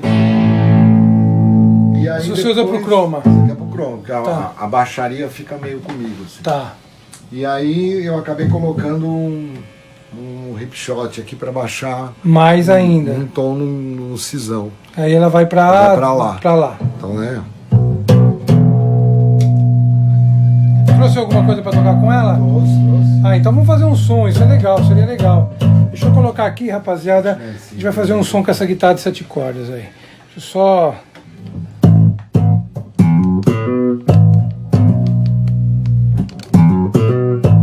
A bateria dele tá boa? Tá boa, tá boa. Põe o Transformer. Transformer, vamos lá.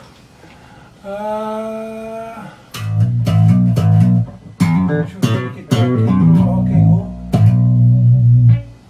Chroma backing track baixo, som Transformer, aqui, bora. É onde tá o 1 aqui ou pode pôr desde o começo?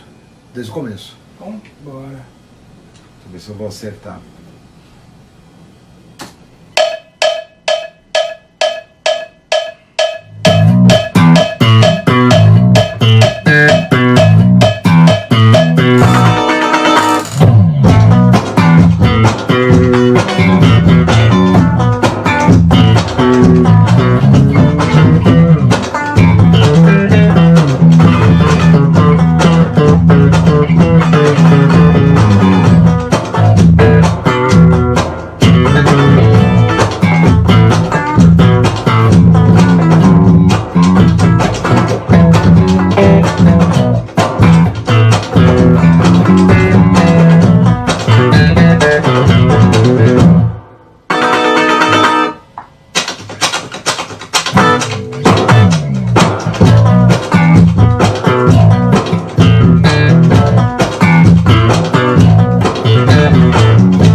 Ah, perfeito.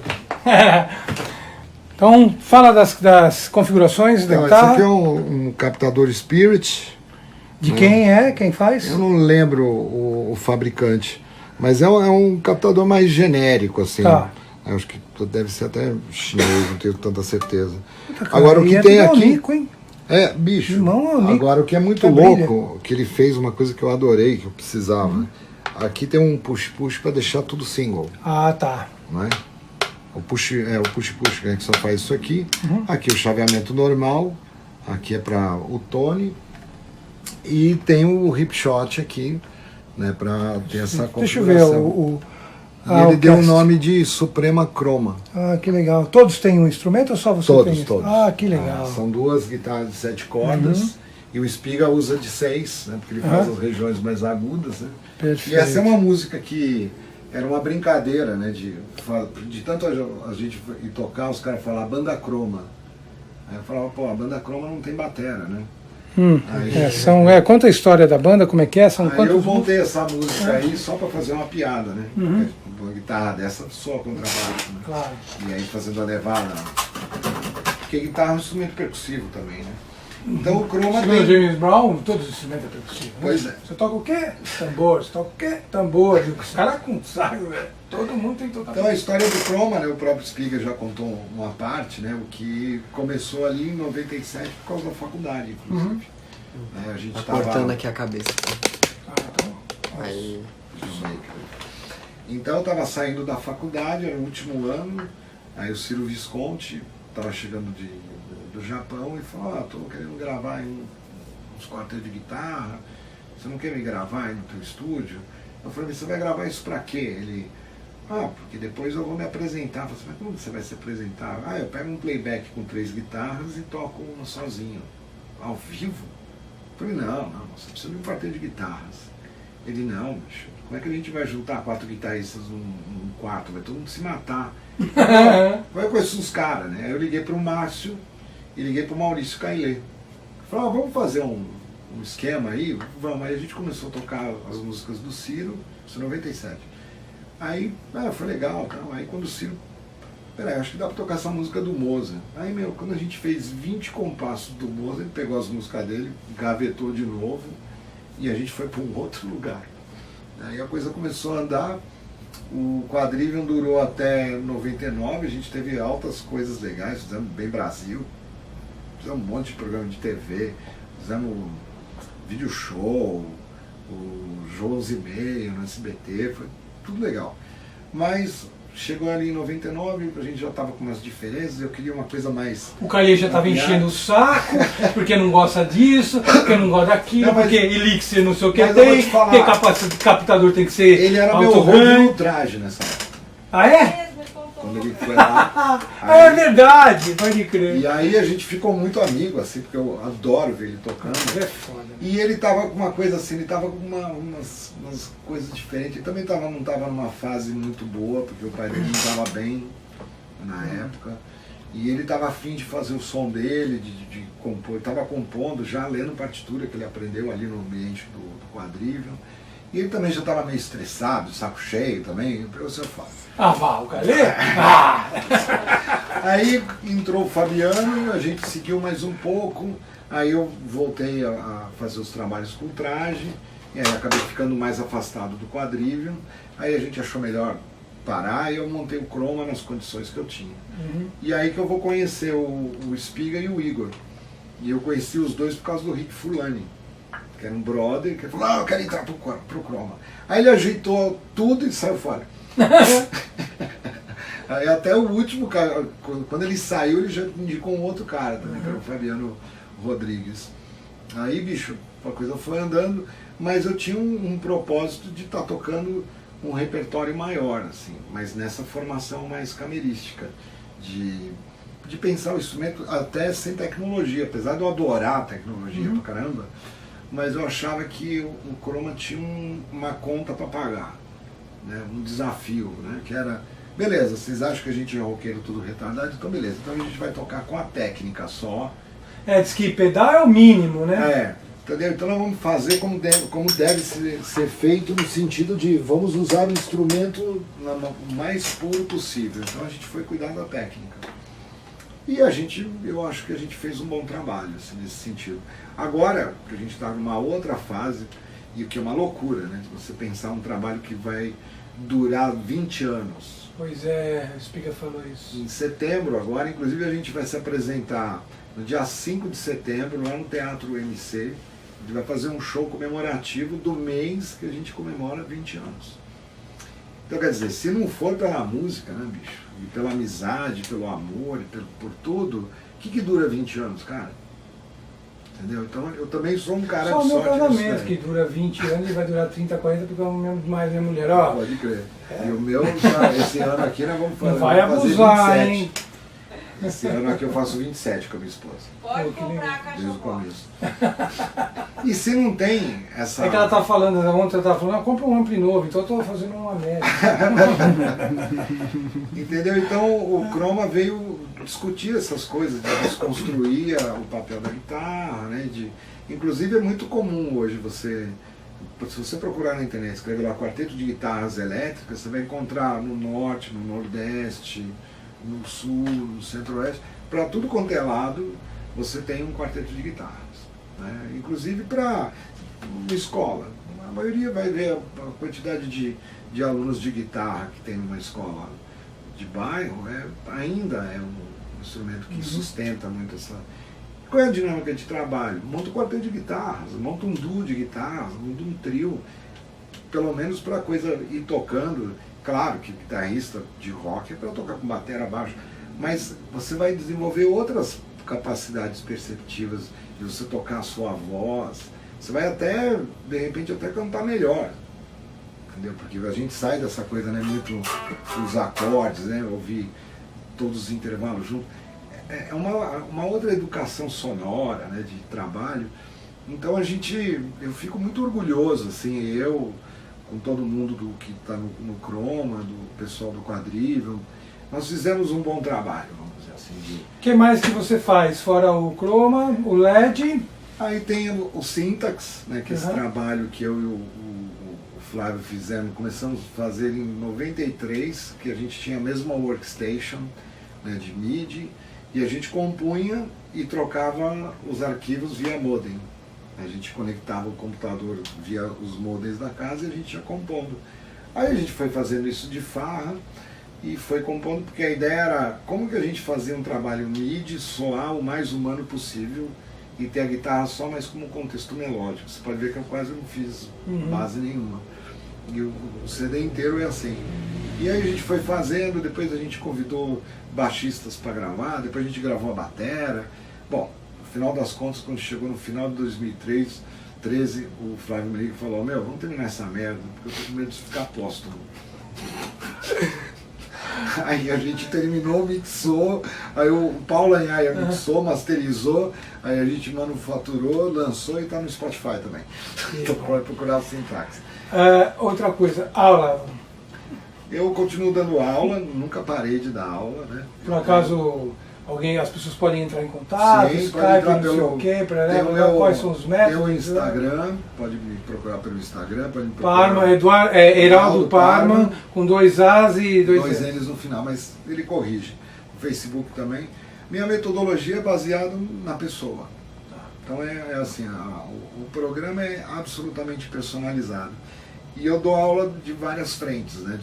Desde a questão de postura, que a gente conversou, né, que você também teve o seu problema na mão, eu tive o meu, e eu tive que mudar muito o jeito de tocar, e eu descobri que isso era uma coisa que pouca gente estava trabalhando, né? Eu vejo assim que tem muita gente hoje que... Você ia contar uma história sobre a mudança de postura? Isso, seria legal, que eu não deixei de você contar, que eu quero também saber a surpresa, qual é? Porque eu comecei a ver assim, que tem toda a condição de tocar, mas eu sempre reparei assim, que tem a metodologia, tem um monte de coisa, mas eu via que as posturas de mão, tanto de mão direita e de esquerda, eram muito variadas, assim.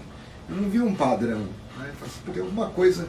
Aí falaram, mas cada ser humano faz... Eu falei assim, não, bicho, mas não é possível que... Se você pegar, por exemplo, o violino, ele tem uma escola que já foi testada pra caramba. Então você tem escola inglesa, francesa, russa, alemã, a italiana, tudo bem. Mas são posturas que garantem alguma coisa lá de rendimento mecânico. Por que guitarra não tem? No violão clássico tem, o piano tem, mas a guitarra não tem. Bom, aí eu tive aula de jazz, não, de jazz não, de postura de jazz tocando rock. Em 83. Estudar com a postura mais, com os dedos bonitinhos, aqui, né, com o dedo atrás. E eu já sabia de uma coisa, que eu achava muito estranho. Eu via muita gente tocar violão fazendo Dó maior com o polegar atrás. Fazer assim. Fala, mas por que você coloca o dedo atrás? Não, porque meu professor mandou. Eu falo assim, mas ele dá aula do quê? Eu falo assim, dá aula de guitarra. Mas fala mais, mas qual que é o instrumento principal dele? É violão clássico.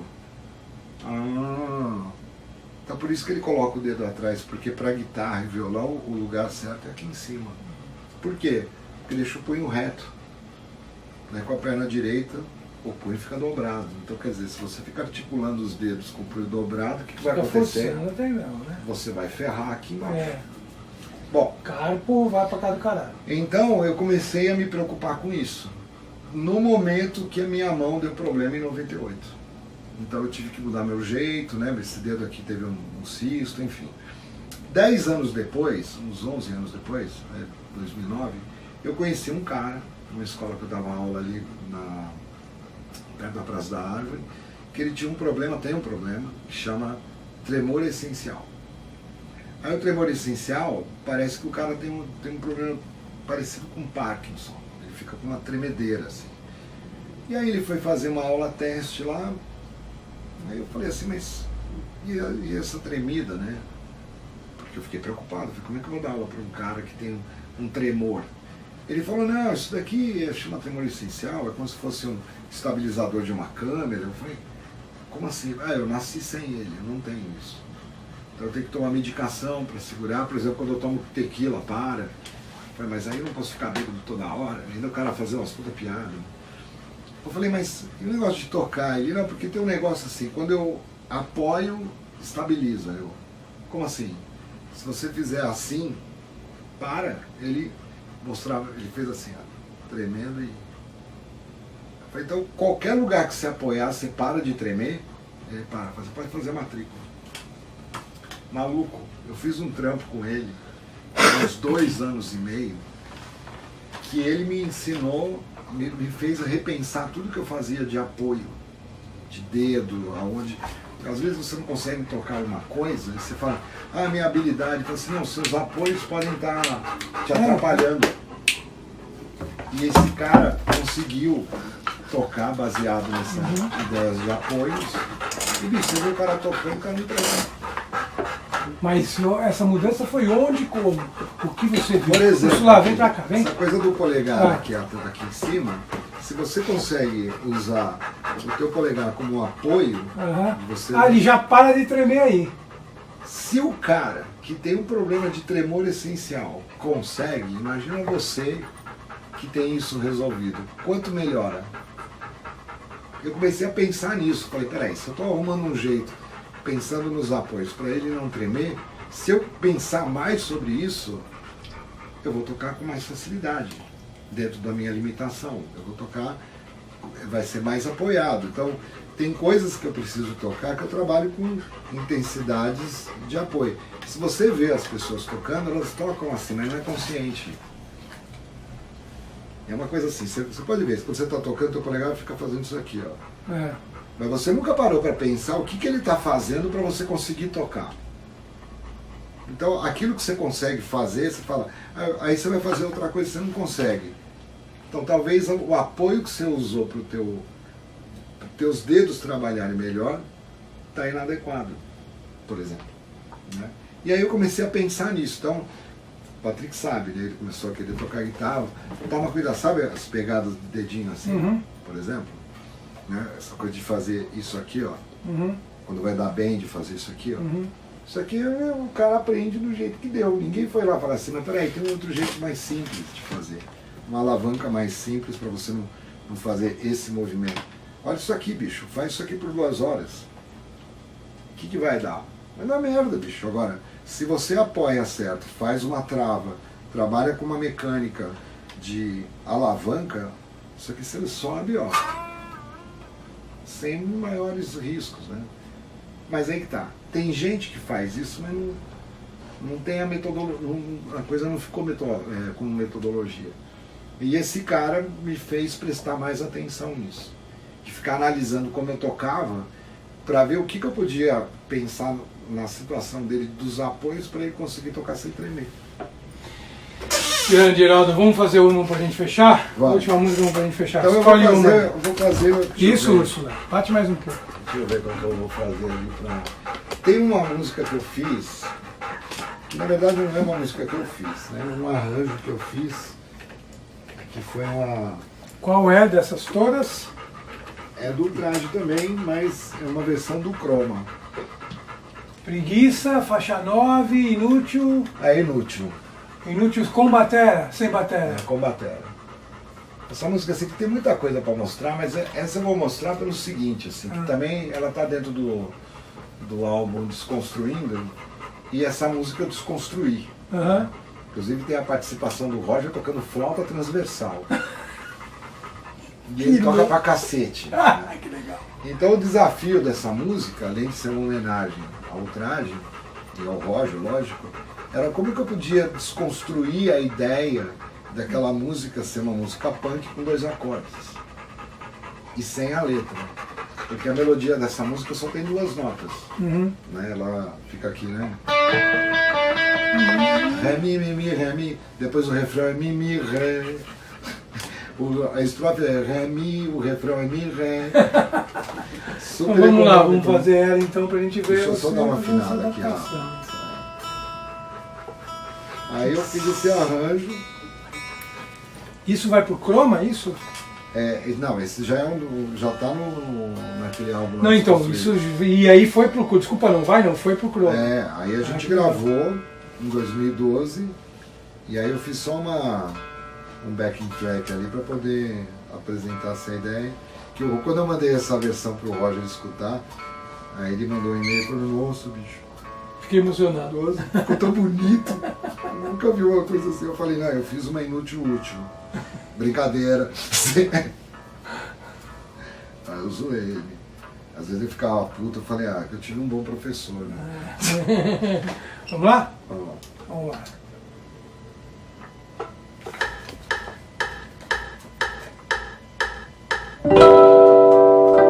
Desculpa, tava com o meu tio apertado aqui. Agora é de verdade. Esse rabo aí, hein, Ursula?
legal, cara.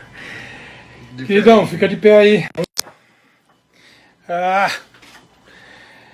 Bom, mais um ao vivo lá em casa fechando, hoje com Heraldo Heraldo Parma, junto aqui com o meu querido irmão, Júnior. Muito obrigado. Eu que agradeço. Cara, foi um puta lance legal pra caralho. Tinha muita coisa pra gente conversar. Fica pra uma próxima aí. Meu, a gente vai ter que fazer uma faz. segunda, porque tinha ainda muito assunto pra frente. Heraldo, muito obrigado. Eu Viu, que cara? Foi agradeço. muito engrandecedor, muito Não, legal. Eu vou falar uma coisa assim, muito importante. Você é um guerreiro sobrevivente muito foda. Ah, vai se fuder, cara. Não, vai se ferrar, bicho. Não, na boa. A gente tem que ver o seguinte, o que esse cara faz é uma coisa assim que é uma oportunidade. Meu, quantas pessoas já vieram aqui, certo? Um monte de gente que precisa falar, né? Tem um espaço para falar. A gente já vê a situação como tá ruim. E você passou por uns perrengues heavy metal. Ah, todo mundo, Entendeu? né? Não, mas você tá ligado, né? A coisa da condição da saúde e superar tudo isso e ainda prover tudo isso. Gente, tem que parabenizar esse cara. Direto. Não, é foda. Não, é sério, tô falando de verdade. Obrigado, cara. Aquela vez que eu vi você, as lágrimas, eu chorei junto, velho. Foi foda de ver aquilo. E ver o que você faz, assim, essas coisas do Calma, do Úrsula. molde é do caralho, por quê? Você atende necessidades, né? Isso aqui você está fazendo um molde também. Essa live da gente ter esse espaço para discutir, a gente precisa, isso que você falou, ter mais conversas, né, bicho? A gente precisa expandir mais a experiência de todo mundo. E você falou daquele rapaz lá, como é que é o nome dele? O Guti. Nossa, aquilo foi uma surpresa descomunal. Entendeu? Mas é isso, né? Os seres humanos, assim, a gente ama e odeia todos eles ao mesmo tempo, né? E você, cara, você que tá de parabéns, Obrigado, de prover tudo isso aqui pra nós. Estamos todos. Todo mundo que está tentando fazer alguma coisa para melhorar a vida da guitarra, porque isso tem vida, né? Tem vida. A tem música vida. tem vida, né? Todo mundo que está tentando fazer alguma coisa merece um parabéns, porque tá difícil, tá muito complicado. Não tá assim, Aldão, um grande abraço. Obrigado. Valeu. E visite a minha página, né? O Heraldo Parma. Prazer demais conhecer você pessoalmente. Puta, Prazer sensacional. Valeu. Irmão, valeu. Obrigado. Até mais. Obrigado, Patrick. Também, o Patrick aqui, ó. Chega aí, vem aí, ó. Uhul! Esposa ali, obrigado. Paula, Úrsula subindo. Aqui, fantástica, fofinha. Valeu, rapaziada. Valeu. Até mais. Obrigado.